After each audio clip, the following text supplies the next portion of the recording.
At first glance, just a batch of numbers. But look closer and see a story filled with sad and sordid facts. We'll never have our life back the way it was. Brought to life by brutal crimes. I really thought I was going to die that night. The I-Team discovered it's all part of a little-known prisoner release program that places criminals in Minnesota neighborhoods. And you pay the price. We are victims, and we'll be victims until we die. Victims of Minnesota's deadly exchange. Welcome to Minnesota, a place known for nice neighborhoods, where newcomers embrace our quality of life. But there's another group of people who migrate to Minnesota, not as friends, but felons, murderers, molesters, rapists. Allowed into the state by the people we elect to keep our communities safe. Approved through a program called the Interstate Compact. Created 60 years ago, the Compact sets up a system for states to send and receive prisoners released on probation and parole. Criminals who request a fresh start in a different state, a second chance. He had a second chance, and he damn near killed me. How many more people do you want to give a chance for that? That's what we wanted to know. So the I-Team asked Computer Center 4's Alan Cox to look for answers where the state has never looked before. Who are these people? What did they do? Most important, what happened when they got here? Over the last 15 years, more than 11,000 convicted criminals have been released here. That's nearly 2 a day. Men like Harley Leroy Milligan, convicted in 2 other states of criminal sexual conduct involving children, paroled from Ohio in 1988. Within months in Minnesota, he molested again, paid a boy to engage in sex acts. Shannon Dwayne Holly, convicted of rape in the state of Washington, paroled to Minnesota in 1984. In 1993, Holly was convicted of stabbing a man 41 times. And Leonard Ray Daniels, on probation here in 1982 for larceny. In 1984, in Minnesota, Daniels set a fire and killed a 7-month-old baby.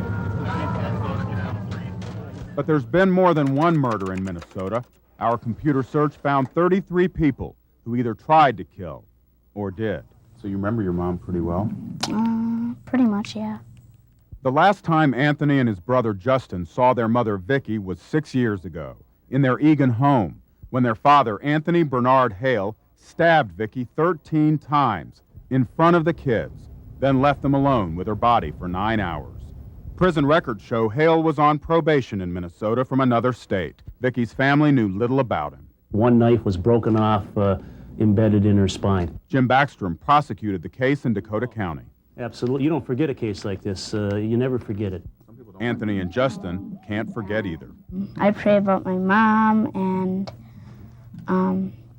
I say that God bless everybody except for people who hurt people and kill people. So. Who was left to raise these boys? Vicki's mother, Artie Neal. But you do what you have to do. You do it for her? Yeah. And I know she knows. What Artie Neal didn't know was that her daughter's killer came here under such a secretive program. Didn't have any business coming here. Didn't have any business being here. What's more alarming is that Minnesota receives far more of these criminals than we send out. Our investigation shows that since 1979, we've taken in nearly twice as many. Here are the numbers. 11,362 criminals in, 6,194 out. And exactly how many of the new Minnesotans return to crime? You'd think the state could tell us. I'm not aware of any statistical information on that. So we told them. Our I-Team study showed nearly 1 out of 5 returned to crime. That's 2,400 people. He just jumped on me. This woman is another unfortunate face behind the figures. She was raped in her St. Paul apartment in August of 1990. The worst part is how scared I was. Because I was surprised and scared. And I was by myself. And he was big. He was Clinton Ricky Peters, a man convicted of rape before, paroled to Minnesota on a robbery conviction from New York State. The same year he arrived under the Interstate Compact, Peters would assault again. I would ask them if they would think it was such a good laugh someone broke in their house. Remember, we're talking about a 60-year-old program here, founded when Franklin Delano Roosevelt was president. And yet in all that time, the state says it's never looked at just who's committed new crimes. Crimes like rape. The I-Team did. We looked at the state's own prison and court records and found 159 so-called imports who've been convicted of criminal sexual conduct. No, it doesn't make sense at all. I wonder who's saying yes and why. The Minnesota Department of Corrections says yes, and they've said yes to 3,700 parolees and probationers just in our Hennepin County neighborhoods alone. Former legislator Patrick McGowan will have to deal with some of them. He's now the Hennepin County Sheriff.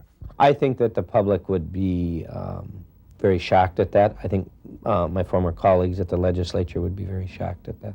So is this woman. It makes me feel betrayed by my very own state.